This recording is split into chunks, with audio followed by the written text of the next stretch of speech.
When I was 17, my family moved 2 states away without telling me. They left a note that said, "You'll figure it out." 12 years later, after I finally made it without them, they reached out trying to reconnect. When I was 17, I came back to a completely empty home and a note on the kitchen counter. It was the cruelest thing I've ever read. It just said, "You'll figure it out." I didn't know what I'd done wrong. I figured they were just tired of pretending they loved me. But the truth was, they had never even pretended. When I was 13, I made a birthday cake for my mom by myself, only to have her call it clumpy. At 15, I tutored my brother through finals. All the while he called me a know-it-all and slammed his door in my face. At 16, I gave my entire paycheck to my dad so he could cover bills, but got yelled at when I brought it up later after he said I was useless. I was always useful, but never loved. My parents and my brother, my only family, had packed up and moved 2 states away without telling me. I found out from the landlord a week later. I had a week to move out because they'd canceled the lease early. I slept at a friend's house for 3 nights before I ran out of places to go. Eventually, I was sleeping in the back of a storage unit I rented with the last of my savings. I snuck in and showered at the YMCA, ate peanut butter with a spoon for my breakfast, lunch, and dinner, applied for jobs on free library computers, and pretended everything was okay. Eventually, I got hired at a diner, server for the night shift. The manager was gruff, but fair, paid me cash under the table until I could get an ID. She let me nap in the break room once when I nearly collapsed from exhaustion. I clawed my way through it, bought a prepaid phone, saved every single receipt, watched free YouTube tutorials on finance and goal setting. The first year, I barely survived, but I made it through. The turning point came when a regular at the diner offered me a temp job cleaning out office files. It paid triple what I made serving. I said yes. That job led to another, and another. I learned quickly, showed up early, and asked questions. By 22, I was freelancing full-time. By 25, I launched a consulting business. Just me, a folding table, and a borrowed laptop. By 27, I had 5 contractors under me, my own office, and a client roster that included companies I used to dream about. And by 29, I was officially a millionaire. Not influencer millionaire, not fake it for Instagram millionaire. Actual savings with a retirement account, no debt, paid off apartment, health insurance I could afford. The first time I saw my bank app hit 7 figures, I cried. Throughout those tough years, my family never reached out, not even once. I saw my brother pop up in a suggested friends list once. He's married now, still living in the state they disappeared to. I stared at the screen for a long time, wondering if he ever told his wife about me, if he said I ran away, or if he says nothing at all. Sometimes I still wonder if it would have been easier to hate them. But truthfully, it was never hate. It was heartbreak. I go to therapy now because I want to stay unbroken. I've made a list of people who saved me when they didn't have to, like coworkers, classmates, and strangers who showed me what real support looks like. Last week, a podcast interview I did about surviving family estrangement blew up online. It hit 1 million views in 4 days. My inbox filled with messages of support, gratitude, and strangers telling me I put words to their pain. And then, one email stood out. The subject line, "You're still our daughter." It was from my mom. No apology. Just a paragraph about hearing my side and how maybe we could talk. Then another message, this time from my brother. "We miss you. Can we fix this?" I stared at the screen for a long time before closing the laptop. I sat with it and wondered if healing means looking back or staying forward. I didn't respond right away, so I needed time to process. My therapist, Melissa, suggested I take at least a week before making any decisions. "Give yourself space to feel whatever comes up," she said during our session. "There's no rush to respond." So I did. I focused on work, went to the gym, had dinner with friends. Normal stuff. But those emails haunted me. I kept opening them, reading them, closing them again. My mom's message felt cold, clinical almost, like she was reaching out to a distant acquaintance. My brother's was shorter but somehow felt more genuine. I couldn't stop thinking about them. After 10 days, I decided to reply to my brother first. Just something simple. I wrote, "It's been 12 years. What changed?" Then I hit send before I could overthink it. His response came within an hour. He said the podcast made him realize what they'd done. He claimed he was only 15 when they left me, that he didn't have a choice, that he'd always wondered about me, that he'd looked me up online a few times over the years but never had the courage to reach out, that seeing me successful made him proud. I didn't buy it. Not completely. If he'd been so concerned, why wait until I was publicly successful? I asked him exactly that. His next email was longer. He admitted that money was tight for them, that my parents' business had failed, that his wife was pregnant with their second child, that medical bills were piling up. I felt my stomach drop. There it was, the real reason. I didn't respond for another week. Then my mom sent a follow-up email with old family photos attached. Pictures of me as a baby, pictures of us at the beach when I was maybe 5 or 6, pictures of me and Michael building a snowman, happy moments that felt like they belonged to someone else's life. At the bottom of the email she wrote, "We made mistakes. We want to make amends." I showed the emails to Melissa during our next session. She reminded me that I was in control, that I could set boundaries, that I didn't owe them anything. But she also said that closure might help me move forward, whether that meant reconciliation or a final goodbye. I nodded along, but inside I felt conflicted. Part of me wanted to tell them to go to hell. Another part wanted to understand why they left me. And a tiny, stupid part of me still wanted them to love me. I decided to meet my brother first. Just him. No parents. We arranged to meet at a coffee shop in Chicago, halfway between where we both lived. I flew in that morning, checked into a hotel, and tried to calm my nerves. I almost canceled 3 times. But at 2 p.m., I walked into that coffee shop and saw him immediately. He looked older, heavier, with a receding hairline, but his eyes were the same. He stood up when he saw me, awkward and uncertain. I didn't hug him. We just sat across from each other with our coffees, like strangers. The first 20 minutes were painful. Small talk about the weather, about my flight, about his drive. Then he started apologizing. "Emma, I'm so sorry," Michael said, his voice cracking. "I was just a kid when it happened. I didn't know they were planning to leave you behind until it was too late. I was too scared to stand up to them. I just listened, watching his face for signs of deception. He seemed sincere, but I'd been fooled before. door. I asked him the question that had haunted me for 12 years. Why me? Why was I the one left behind? He looked down at his coffee. They always saw you as the strong one, the independent one, the one who would be fine on your own. They thought you didn't need them as much as I did. They convinced themselves you'd be better off without them. It was the most ridiculous thing I'd ever heard. I told him about the storage unit, about eating peanut butter for weeks, about showering at the YMCA and working night shifts at 17. His face crumpled. I didn't know, he whispered. They told me you had a plan, that you wanted to stay behind, that you were going to live with a friend's family, that you'd chosen to separate from us. All lies. By the end of our meeting, I wasn't sure what to think. He seemed genuinely remorseful. He showed me pictures of his wife and daughter, told me about his job as an accountant, asked about my business, didn't directly ask for money, which surprised me. When we parted, he hugged me. I let him, but I didn't hug back. I just stood there, arms at my sides, feeling nothing. Back at my hotel, I called Melissa, told her everything. She pointed out that while my brother seemed sorry, he was still framing himself as a victim rather than acknowledging his role in my abandonment. She was right. He'd been 15, not 5, old enough to pick up a phone, old enough to send an email, old enough to check on me at some point in 12 years. That night, my mom called. I hadn't given her my number, so Michael must have. I almost didn't answer, but curiosity won out. Her voice sounded older, raspier. She cried when I said hello, started talking about how proud she was of me, how she'd always known I would succeed, how special I was. I let her talk herself out. Then I asked her the same question I'd asked my brother. Why me? Her answer was different. We were in debt, Emma. We couldn't afford 3 mouths to feed. We knew you were smart enough to make it on your own. We figured you'd go to social services and get placed with a better family. We thought we were doing you a favor. I hung up on her, blocked her number immediately, threw my phone across the room and screamed into a pillow. The next morning, I had an email from my dad. First contact in 12 years. He didn't apologize. Instead, he wrote about how hard their lives had been, about medical bills and failed businesses, about how Michael's wife needed surgery, about how they were facing eviction. Then, at the very end, he asked if I could help the family out. Not a single question about my life, not a single acknowledgement of what they'd done. I forwarded the email to Melissa with the subject line, and there it is. She called me immediately, despite it being Sunday. We talked for an hour, about boundaries, about forgiveness versus reconciliation, about the difference between helping someone and enabling them, about what I actually wanted versus what I thought I should want. By Monday morning, I had made my decision. I emailed my brother, told him I was glad we'd met, that I understood he was in a difficult position when we were younger, that I was willing to have a relationship with him and his family, but with clear boundaries. No money, no loans, no financial support of any kind, and no relationship with our parents until they took full responsibility for their actions. His response was immediate and telling. I'm really disappointed, Emma, he wrote. Our parents really need help. Families should support each other. You're being selfish with your success. All the guilt buttons they'd installed in me as a child, pushed at once. I didn't respond. Instead, I booked an appointment with Melissa and a vacation to Bali. I needed space to process everything. 3 days later, Michael called, left a voicemail apologizing for his email, said he understood my position, said he still wanted a relationship on my terms, said he'd respect my boundaries. I listened to it twice, trying to decide if he was sincere or just changing tactics. I decided to give him one more chance, but with my guard up. I went to Bali anyway, spent 2 weeks on the beach, hiking through rice fields, and meditating. I needed the distance. When I got back, I had 6 more emails from my dad, each more desperate than the last. I didn't read past the subject lines. I also had a text from Michael asking if we could talk again. I agreed to a phone call, nothing more. The call started okay. He apologized again for pushing. I've been thinking a lot about what you told me, he said. I'm in therapy now too. I believed that part. He sounded different, less defensive. We talked about his kids, about my business, normal stuff. Then he mentioned that our parents were coming to visit him next weekend, asked if I would consider meeting them, just for an hour, in a public place. I felt my chest tighten. I'm not ready for that, Michael. He pushed a little but backed off when I got quiet. After we hung up, I called Melissa. We had an emergency session that night. She helped me realize I was afraid of seeing them. Not because I hated them, but because I still craved their approval. Still wanted them to love me. Still wanted to be enough. It was pathetic, but it was true. I cried for an hour in her office. The next day, Michael texted again. Said our mom was crying all night after he told her I wouldn't meet them. Said our dad was talking about driving to my city anyway. I felt panicky. Blocked Michael's number immediately. Then I called my assistant and told her I was working from home for the week. Ordered groceries for delivery. Basically hid in my apartment like a scared kid. On Wednesday, the doorman called up. Said there was a couple asking for me. Wouldn't give their names. I knew instantly. Told him I wasn't accepting visitors. 5 minutes later, my phone rang from an unknown number. I let it go to voicemail. It was my dad. Emma, we drove 8 hours to see you. His angry voice said. You're being childish. We deserve a chance to explain. I deleted the message and turned off my phone. Thursday morning, I woke up to someone pounding on my door. I froze in bed, heart racing, checked the peephole. It was them, my parents, standing in my hallway like they had any right to be there. Emma, please. My mom's voice came through the door. We just want to talk to you. We know you're in there. My dad added. We love you. We're sorry. I didn't open the door. I sat on the floor with my back against the wall, shaking. Eventually, they left. I called building security immediately, told them not to let those people up again. The guard sounded concerned, asked if I needed police. I said no, just don't let them up. Then I called Melissa. She came over on her lunch break, brought me a sandwich and sat with me while I cried, told me I had every right to set boundaries, that I didn't owe them a meeting, that what they were doing was harassment, not reconciliation. After she left, I got an email from Michael. He was furious, said I'd humiliated our parents, said they were staying in a cheap motel they couldn't afford because they were so desperate to see me, said his wife needed surgery next month and they were hoping I could help, said I was being cruel. I didn't respond. Friday morning, I decided I needed to leave town for a while, booked a flight to visit my friend Rachel in Portland. She'd been one of the people who helped me when I was homeless, let me crash on her couch for a week when I had nowhere else to go. I trusted her completely. I was throwing clothes in a suitcase when my phone rang. Unknown number again. I ignored it. 10 minutes later, my doorman called, said there was a woman downstairs having what looked like a medical issue, said she was asking for me by name, claimed to be my mother. I felt sick, told him to call an ambulance if she needed help. help, but I wasn't coming down. He sounded uncomfortable but agreed. I finished packing and headed downstairs an hour later, checked the lobby carefully before entering. No sign of them. I felt relieved but also weirdly guilty. The doorman gave me a strange look as I passed, told me the ambulance had come, that the woman had been having chest pains, that she'd been taken to Memorial Hospital. I nodded and hurried out to my waiting Uber. At the airport, I got another call from Michael. I almost didn't answer, but something made me pick up. Mom had a heart attack. He was crying. She's in surgery. This is your fault for stressing her out. I hung up on him, called Melissa instead. She answered immediately. I told her what happened, asked if I was a terrible person. Emma, listen to me, she said firmly. You are not responsible for your mother's health. This feels like another manipulation tactic. Get on your plane and take care of yourself. I did. Spent the weekend with Rachel, told her everything. She remembered when my family abandoned me, remembered how broken I'd been. She was furious on my behalf. They don't deserve a minute of your time, she said, pouring me another glass of wine. Not after what they did to you. It felt good to have someone so firmly in my corner. Sunday night, I got an email from my dad. My mom was stable, had a stent put in, would be released Tuesday. The email ended with, she's asking for you. Don't you think you've punished us enough? I showed Rachel. She rolled her eyes so hard I thought they might get stuck. Told me this was textbook guilt tripping. I knew she was right, but part of me still felt responsible. I flew home Monday, found flowers outside my apartment door. The card said, please call us. We're staying at the Holiday Inn until Wednesday. No apology, no acknowledgement of boundaries, just another demand. I threw the flowers in the trash chute. Tuesday morning, I got a text from an unknown number. It was a photo of my mom in a hospital bed, looking pale and small. The message said, she might not have much time left. Do you really want to live with this regret? I blocked the number, called Melissa. She suggested I take a social media break, change my number, maybe even stay with a friend for a while. I agreed, called my assistant and told her I'd be working remotely for 2 weeks, packed another bag. Before I could leave, my doorman called again, said there was a young woman downstairs asking for me, said she had a small child with her, said she claimed to be my sister-in-law. I felt cornered. These people wouldn't stop. I told the doorman to send her up, decided to face this head on. The woman who knocked on my door looked exhausted, had dark circles under her eyes, was holding a sleeping toddler against her shoulder. I'm Jenny, she said quietly, Michael's wife. I came alone because I wanted to talk to you without family drama. I let her in reluctantly, offered her water. She accepted gratefully. Jenny put her sleeping daughter on my couch, tucking a blanket around her. Then she sat at my kitchen table and started talking. I only learned about you 3 years ago, she admitted. Michael told me you ran away at 17, cut contact with the family. I always thought it was strange but never pushed. Hearing your podcast was a shock. I confronted him, and he finally admitted the truth. I just listened, not sure what to believe anymore. Jenny seemed sincere. I'm horrified by what they did to you, she continued. I insisted Michael reach out, but I had no idea they were going to ask you for money. I'm embarrassed and angry about that. Yes, I do need surgery for a thyroid condition, but we have insurance. Your parents are the ones in financial trouble, not us. I asked her why she'd come. She looked me straight in the eyes. You deserve to know the whole truth, she said. Your parents have been telling everyone you abandoned the family, that you were mentally unstable, that you stole money from them before disappearing, that they spent years looking for you. All lies to cover what they'd done. I felt like I'd been punched. How do you know this is true? She pulled out her phone, showed me Facebook posts from years back. My mom asking for prayers to find her troubled daughter. My dad claiming I'd taken their savings before running away. Posts about hiring private investigators, about checking homeless shelters. All carefully crafted to make them look like victims. All dated years after they'd abandoned me. Jenny apologized for being part of it, even unknowingly. Said she'd confronted my parents too. That they'd admitted everything to her when she threatened to tell the whole family the truth. That they were desperate now because their lies were unraveling. That my podcast had people asking questions they couldn't answer. Her daughter woke up then. A cute little girl with curly hair. This is Lily, Jenny said softly. She's 3. I have another daughter on the way. I want my children to know their aunt, but only if you want that too. No pressure, no guilt. Just an open door if you ever choose to walk through it. After they left, I sat in my apartment for hours, processing, called Melissa again, told her everything Jenny had said. She wasn't surprised. Abusers often control the narrative, she explained. They create alternate realities where they're the victims. She asked what I wanted to do now. I honestly didn't know. That night, I got another email from my dad. This one was different, angry, threatening. Said if I told lies about them online, they would sue me for defamation. Said they had proof I'd stolen from them. Said they'd go to the media with their side if I didn't take down the podcast and issue a public apology. Said they expected financial compensation for the damage to their reputations. I forwarded it to Melissa, then to my lawyer Marcus. He called me immediately. This is empty threatening, he assured me. Truth is an absolute defense against defamation. Save everything but don't respond. I'll handle it if they actually file anything, which I doubt they will. People who are actually going to sue don't usually announce it first. The next day, I got a call from Michael. I let it go to voicemail. He sounded panicked. Emma, Jenny told me she visited you. Our parents are furious. They're saying terrible things about her now too. I'm scared they're going to try something desperate. Please call me back on Jenny's phone, not mine. I didn't know what to believe anymore. Called Marcus again. He suggested meeting Michael and Jenny somewhere public, with him present as my lawyer, just to hear them out. I agreed reluctantly. We set up a meeting at a restaurant near Marcus's office for the next day. They showed up on time. Both looked terrible, stressed, exhausted. Jenny had a bruise on her arm she kept trying to hide. Michael couldn't make eye contact. I'm Marcus, Emma's attorney, he said as we sat down, which made Michael flinch. But we sat down, ordered coffee, and they started talking. The story that came out was worse than I'd imagined. My parents had been living off Michael for years, moving in and out of his house, taking money for emergencies, watching his kids while criticizing his parenting. When Jenny confronted them about me, my dad had grabbed her arm, hard enough to leave marks. Michael had kicked them out. They were now staying in a motel, calling constantly, showing up at his work. I listened without interrupting, watched my brother break down as he described how our parents had controlled him his entire life. life, how they'd convinced him I abandoned them, how he'd been too scared to question their version of events, how he'd been trapped in their web of manipulation and lies for 12 years, how he was terrified they would hurt Jenny or the kids. Marcus asked careful questions about financial entanglements, about house titles and bank accounts, about whether my parents had keys to their house. Michael answered everything, said they'd co-signed his mortgage, said his dad was still on his bank account from when he was in college, said they had spare keys, said they knew all his passwords. Marcus took notes, occasionally glancing at me. By the end of the meeting, I felt drained but clearer. This wasn't just about me anymore. Michael and Jenny were victims too, in their own way, different from me, but still trapped. Marcus suggested they speak to a lawyer of their own, gave them a colleague's card, told them to change their locks, passwords, and bank accounts immediately. They nodded, looking overwhelmed but grateful. As we were leaving, Michael hugged me. This time, I hugged him back. It wasn't forgiveness, not yet, but it was something. A recognition that we'd both been damaged by the same people, that maybe we could help each other heal. That night, I got a series of increasingly unhinged texts from my parents' numbers. Accusations, threats, guilt trips. I blocked them all. Then I called Jenny, asked if they were safe. She said yes. They'd changed the locks, stayed with friends the night before, were looking into a restraining order. I felt relieved but still worried. The next morning, I woke up to my phone ringing. It was Jenny, hysterical. They broke into our house, she sobbed. They took Lily's baby photos, important documents, Michael's laptop. They left a note. Family matters should stay in the family. I told her to call the police immediately, said I'd meet them at their house, called Marcus on my way. When I arrived, there was a police car outside their house. An officer was taking statements in the living room. The place was a mess. Drawers pulled out, papers scattered. Michael was sitting on the couch, head in his hands. Jenny was pointing out missing items to the officer. I introduced myself as family, there to help. The officer seemed skeptical that grandparents would break in. Are you sure they didn't just use a key? He asked. Maybe this is a misunderstanding? Jenny showed him her bruised arm, told him about the escalating behavior, about the threats, about how they'd been stalking them. He took notes but didn't seem convinced. Said without evidence, it would be hard to prove who did this. After the police left, we cleaned up together. Found more missing things. Photo albums, financial documents, the spare key to their car. Michael looked defeated. This is my fault, he said. I should have protected my family better. Should have stood up to them years ago. Should have looked for you harder. I didn't disagree, but I didn't pile on either. We were beyond that now. Marcus arrived as we were finishing, looked around grimly, said this changed things, that we needed to document everything, that breaking and entering was a serious crime, that we should all stay somewhere else for a few days, that he'd help us file for emergency restraining orders in the morning. We nodded, too exhausted to argue. Jenny packed bags for them while Michael and I secured the house as best we could, changed locks again, checked windows, discussed security cameras. It felt surreal, taking these precautions against our own parents, but also necessary. They'd crossed a line that couldn't be uncrossed. As we were leaving, Michael got a text from our dad. Just 3 words. We're watching you. He showed it to me, hands shaking. I took a screenshot, sent it to Marcus. Then I made a decision. Told them they were coming to stay with me. My building had security, cameras, a doorman who already knew not to let our parents in. They accepted gratefully. That night, the 4 of us ate takeout in my living room. Lily played with toys Jenny had packed. We talked quietly about next steps, about restraining orders, about police reports, about changing phone numbers and email addresses, about possibly moving to a new house, about how to protect themselves long term. It wasn't the family reunion I'd ever imagined. Sitting there with the brother who'd let me be abandoned, his wife who'd believed lies about me, and their daughter who was innocent in all of this. But somehow, it felt right. Like we were finally facing the truth together. Like maybe, just maybe, we could build something new from the ashes of what our parents had destroyed. The next morning, Marcus called, said he'd filed emergency restraining orders for all of us, said we needed to appear in court next week to make them permanent, said he'd also reported the break-in to a detective he knew,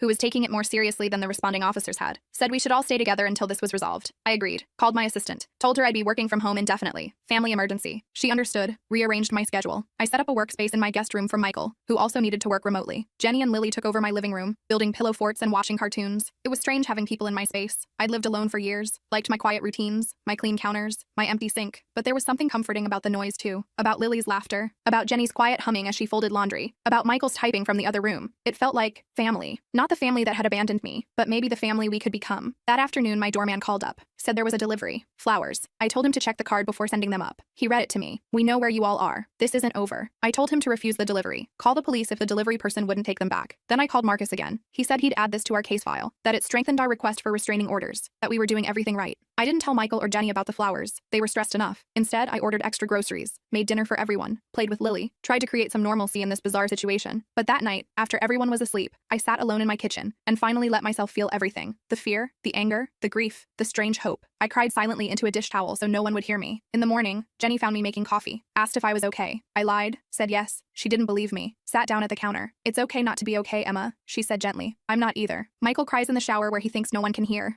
Lily keeps asking when we can go home. This whole situation is terrible, but I'm grateful we're facing it together. I looked at her, this woman I barely knew who was somehow now part of my life. Asked her why she'd come to me that first day, why she'd chosen to believe me over the family she'd known for years. She smiled sadly. I've always felt something was off about your parents, about the stories they told, about the way they controlled Michael. The podcast confirmed my suspicions. I couldn't let my daughters grow up thinking abandoning a child was ever acceptable. We hugged then, first time. It felt awkward but genuine, like the beginning of something. Not friendship exactly, not yet, but understanding, solidarity, a shared determination to break the cycle of of mistreatment that had damaged us all. The next few days fell into a routine: working, cooking, playing with Lily, checking in with Marcus, jumping at unexpected noises, flinching when phones rang, living in a strange limbo of domestic normalcy and underlying tension. We were safe but not at peace, together but still healing, family but still learning what that meant. On Friday, Marcus called with news. The detective had found evidence. Security footage from a gas station near Michael's house showed our parents' car parked there during the time of the break-in. The restraining order hearing was set for Monday. He was confident we'd get approved. We all felt relieved but still anxious, still waiting for the next escalation. It came that night. A brick through Michael's car window in the parking garage. No note this time. No need for one. The message was clear. The building security footage showed a man in a baseball cap, face carefully turned away from cameras. We couldn't prove it was our dad, but we all knew. Filed another police report, added it to our case file, tried not to let Lily see how scared we were. Sunday night, we sat together making a plan for court: what to wear, what to say, what evidence to bring, how to explain our family history without sounding crazy, how to make the judge understand the pattern of escalation, how to protect ourselves legally and physically. It felt surreal discussing our parents this way, like talking about strangers, dangerous strangers who happened to share our DNA. As we talked, my phone pinged with an email notification from my mom. Subject line: last chance. I almost deleted it unread, but something made me open it. It was short, just one line: if you go to court tomorrow, you'll regret it for the rest of your life. I showed it to Marcus, who'd stayed for dinner. He took a screenshot, added it to our file, told me not to respond, said this kind of threat would only help our case. That night, none of us slept well. I kept checking my locks, listening for noises, wondering what my parents might do next, wondering if we were overreacting, wondering if we were underreacting, wondering how my life had come to this point. From abandoned teenager to successful businesswoman to hiding in my own apartment from the people who gave me life. Monday morning arrived with a strange calm. We dressed carefully, business casual, respectable, trustworthy. Jenny arranged for a friend to watch Lily. We drove to the courthouse in separate cars just in case. Met Marcus on the steps outside. He looked confident, briefcase in hand, told us he'd handled dozens of cases like this, that the evidence was strong, that judges took threats seriously, that we'd be protected. As we walked into the courthouse, I spotted them, my parents, standing near the entrance, looking older than I remembered, smaller somehow. My mom saw me first, made a move toward me. My dad grabbed her arm, held her back. They watched us pass, didn't speak, didn't try to approach, just stared with a mixture of anger and something else, something that might have been fear. We filed past them into the building, checked in at security, followed Marcus to the correct courtroom, sat together on a bench, waiting for our case to be called. I could feel my parents enter behind us, could sense them sitting on the opposite side of the room, could almost hear their whispered conversation. But I didn't turn around, kept my eyes forward, focused on breathing. The judge called our case. We stood, walked forward, took our places. Marcus presented our evidence calmly: the break-in, the threatening texts, the flowers, the brick, the email, the history of abandonment and manipulation. The judge listened carefully, asked clarifying questions, looked at our parents with increasing concern. When it was their turn, my parents approached the bench. No lawyer, just them. My dad spoke first, claimed we were exaggerating, that they were just trying to reconnect with family, that they'd never broken any laws, that they loved us and wanted to make amends, that this was all a misunderstanding blown out of proportion. The judge asked about the security footage, the threatening messages. My dad denied everything, said it wasn't them on the footage, said their texts were being misinterpreted, said they were the victims here, not us. My mom nodded along, occasionally dabbing at her eyes with a tissue.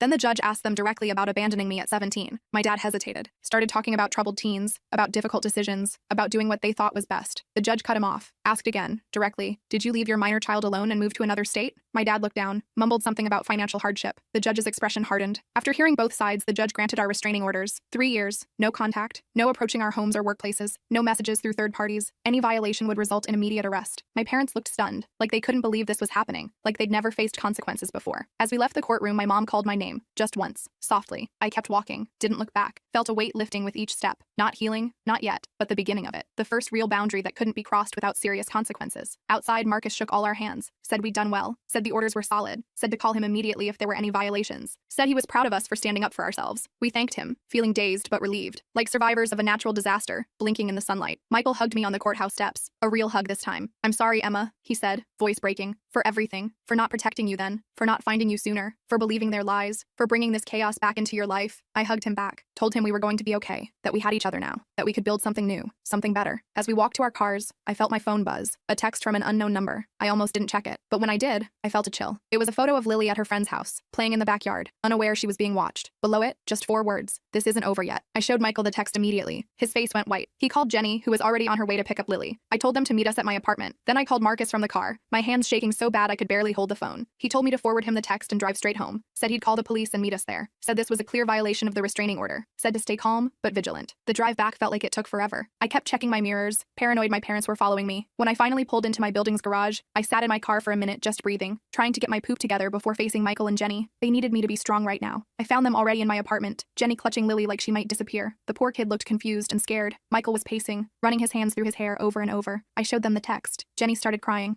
Said they'd been watching her baby. Said she'd never forgive herself if something happened to Lily. Michael put his arms around them both, looking more determined than I'd ever seen him. Marcus arrived 20 minutes later with 2 police officers. They took our statements, looked at the text, made some calls, said they'd send a patrol car to the friend's house to check things out, said they'd try to trace the number, said they'd increase patrols around my building. All the right things, but I could tell they didn't fully get how dangerous my parents could be, how unpredictable, how desperate. After the police left, we sat in my living room trying to figure out next steps. Jenny suggested going to a hotel under different names. Michael thought we should drive to his cousin's house a few states away. I just sat there getting angrier by the minute. This was bull crap. We'd done everything right, followed all the legal channels, got our restraining orders, and they were still terrorizing us, still controlling our lives through fear. I stood up suddenly. I'm done running, I said. Done hiding. Done letting them dictate how I live my life. They've already stolen my childhood. I'm not giving them my adulthood too. Michael looked at me like I was crazy. What are you planning to do? I honestly didn't know yet, but I knew we couldn't keep living like this. That night, we took turns keeping watch while the others slept. I took the first shift, sitting by my living room window with all the lights off, watching the street below. Around 2 a.m., I spotted a car I recognized. My dad's old Buick. It circled the block 3 times before parking across the street. I took pictures with my phone, then woke Michael. We watched together as our dad sat in his car, just staring up at my building, not approaching, not violating the restraining order technically, just letting us know he was there, watching, waiting. In the morning, I sent the photos to Marcus. He said it was concerning, but not technically a violation since my dad stayed in his car, away from the building. Said to keep documenting everything. Said he talked to the detective again. I hung up feeling frustrated. The legal system had limits. Restraining orders were just pieces of paper. They couldn't stop someone determined to hurt you. Jenny and Michael decided to take Lily to a hotel for a few days, somewhere with interior corridors and good security. I helped them pack, hugged them goodbye, promised to check in every few hours. After they left, I sat in my empty apartment feeling strangely calm, like I'd reached some kind of decision point, like I couldn't keep living in this limbo. I called Melissa, told her everything, asked her what she thought I should do. She was quiet for a minute. Then she asked me a question that hit me hard. What do you actually want from your parents? Not what I didn't want, not what I was afraid of, but what I actively wanted. I realized I'd never really thought about it that way. After we hung up, I made a list. What I wanted. 1. To live without fear. 2. To have a relationship with my brother and his family. 3. To stop feeling responsible for my parents' actions. 4. To be free of the past. Nowhere on that list was reconciliation with my parents. Nowhere was forgiveness. Nowhere was understanding why they did what they did. I just wanted to be free of them. That afternoon, I did something crazy. I emailed my parents. Just a short message. I know you're watching my building. I know you're not going to stop. So let's talk. One last time. Tomorrow, noon. The coffee shop on 8th Street. Just me. No police. No lawyers. After that, you leave us all alone forever. I hit send before I could change my mind. I didn't tell Michael or Jenny. Didn't tell Marcus or Melissa. This was something I needed to do myself. For myself. I wasn't naive enough to think my parents would suddenly become reasonable people, but I needed to face them on my terms. Needed to say my piece. Needed to end this cycle once and for all. My dad replied within minutes. Just, we'll be there. No threats. No guilt trips. Just confirmation. I spent the rest of the day preparing. Not physically. Mentally. Thinking about what I wanted to say. What I needed them to hear. What boundaries I needed to set. I slept surprisingly well that night. Like making a decision had lifted some weight off me. The next morning, I dressed carefully. Not to impress them. Just to feel strong. Confident. I took an Uber to the coffee shop, arriving 15 minutes early. Chose a table in the back corner where I could see the door but wasn't immediately visible from outside. Ordered a coffee I didn't really want. Just sat there, waiting. Surprisingly calm. They arrived exactly at noon. Looking older than they had in court. More tired. My mom spotted me first. Nudged my dad. They walked over slowly, like they were approaching a wild animal that might bolt. Sat down across from me without speaking. We just looked at each other for a long moment. These strangers who were my parents. These people who had shaped me in ways they'd never understand. I spoke first. I didn't call this meeting to reconcile, or to give you money, or to hear excuses. I called it to make you understand one thing. It's over. You've lost. Not just the court case. You've lost me. Lost Michael. Lost your grandchildren. Lost any chance at being part of our lives. And if you can't accept that, if you keep stalking us, threatening us, trying to force your way back in, I will destroy you. My dad started to interrupt. I held up my hand. I'm not finished. Then I pulled out my phone, showed them screenshots of all their threatening messages, the photo of Lily, the emails. I've sent copies to everyone in your lives, your siblings, your church, your neighbors, your employers, everyone. Not yet, but I will if you contact any of us again. If you come near our homes, if you so much as mention our names to anyone we knew. My mom started crying. We just want our family back. We made mistakes, but we deserve another chance. We're getting older and don't want to die alone. I looked at her for a long moment. You should have thought about that before abandoning your 17-year-old daughter, before lying to everyone about what you'd done, before breaking into Michael's house, before threatening your own grandchild. My dad got angry then. You're ungrateful. You've always been difficult. You've turned your brother against us. You owe us for raising you. I just laughed. Actually laughed in his face. Do you really think you're entitled to gratitude for doing the bare minimum as a parent for 17 years before abandoning me completely? Do you think your parenting was so stellar that I should be thanking you for it? He didn't have an answer for that. Just sat there, red-faced and silent. My mom was still crying, but I felt nothing. No guilt, no sympathy, just a cold clarity that these people were never going to change, never going to take responsibility, never going to be the parents I deserved. I stood up to leave. This is your last warning. Next time you violate the restraining order, I won't just call the police. I'll make sure everyone you know understands exactly what kind of people you really are. I have the resources to make your lives very difficult if you force my hand. I don't want to do that, but I will to protect my family, my real family, Michael, Jenny, Lily. Lily, the people I choose. As I walked away, my mom called after me. Do you really hate us that much? I stopped, turned around. I don't hate you. I feel nothing for you. You're strangers to me now, and that's your loss, not mine. I walked out of that coffee shop feeling lighter than I had in years, called Michael from the sidewalk, told him everything. He was upset at first that I'd met them alone, then concerned they might retaliate, but mostly he seemed relieved that someone had finally stood up to them directly, said he wished he'd had the courage to do it years ago. I went back to my apartment, packed a bag, decided to join Michael and his family at their hotel for a few days, just to be safe. When I got there, Lily ran to hug me. Auntie Emma, she called for the first time. I almost cried. Jenny hugged me too, said she was proud of me, said she hoped I'd finally get some peace. Michael just squeezed my shoulder, no words needed. We spent the next few days in a weird limbo, waiting for my parents to make their next move, checking our phones constantly, jumping at unexpected noises, but nothing happened. No calls, no texts, no emails, no sightings of their car, just silence. After a week, Michael and Jenny decided to go home, changed all their locks again, installed security cameras, made plans to put their house on the market, started looking at places closer to my city. I went back to my apartment too, back to work, back to something like normal life. 2 weeks passed, then a month. Nothing from my parents. Marcus checked in regularly, said the detective had confirmed they'd returned to their home state, said the restraining orders were still in effect, said we should stay vigilant but try to move forward with our lives. Slowly we did. Michael found a new job in my city. Jenny enrolled Lily in preschool. They bought a house 20 minutes from my apartment. We had dinner together every Sunday, started building new traditions, new memories, a new kind of family based on choice rather than obligation. I kept expecting to feel something about my parents, grief maybe, or guilt, or anger, but mostly I felt relief, like I'd finally put down a heavy weight I'd been carrying since I was 17, like I could finally focus on the future instead of the past. 6 months after the coffee shop confrontation, I got a letter, forwarded through Marcus so my address stayed private, from my mom. I almost didn't open it, almost threw it away unread, but curiosity won out. It was short, just a few paragraphs. No excuses this time, no demands, just an acknowledgement that they'd hurt me deeply, that they'd failed as parents, that they understood why I wanted nothing to do with them, that they were getting counseling, that they would respect the restraining orders, that they hoped someday I might be willing to hear a proper apology, but understood if that day never came. I showed it to Michael. He got a similar letter. We talked about it over dinner that night, about whether it was sincere, about whether it changed anything, about whether we could ever trust them again. We didn't reach any conclusions, just agreed to take it one day at a time, to prioritize our healing, to protect the family we were building. I keep the letter in my desk drawer, not because I'm ready to forgive, not because I want reconciliation, but because it represents something important. My parents finally recognizing my right to set boundaries, my right to choose who I allow in my life, my right to define family on my own terms. Last week, Lily had her 4th birthday party. Michael and Jenny invited me to help plan it. We had it at my apartment. Balloons everywhere. A cake I ordered from a fancy bakery. Presents piled on the coffee table. Lily running around in a princess dress, laughing. Jenny taking pictures. Michael grilling on my balcony. Friends stopping by throughout the day. So much noise. So much joy. At one point, I stepped into the kitchen for a moment alone, just watching through the doorway as Michael swung Lily around in circles, as Jenny laughed at something a friend said. As my apartment, once so empty and quiet, filled with life and love. I thought about that note on my kitchen counter 12 years ago. You'll figure it out. And I had. Not the way they meant, but I'd figured out what family should be, what love should look like, what I deserved all along. I'm not saying everything's perfect now. I still have trust issues, still go to therapy every week, still have nightmares sometimes about being abandoned, still flinch when my doorbell rings unexpectedly, but I'm healing. We all are. Building something new from the broken pieces of our past, something stronger, something chosen, something real. Sometimes people ask if I'll ever reconcile with my parents, if I'll ever let them meet Lily, if I'll ever forgive them for what they did. I don't have answers to those questions yet. Maybe someday, maybe never. But what I do know is this. I'm not defined by what they did to me anymore. I'm defined by what I built after, by the person I chose to become, by the family I chose to create, and that's enough.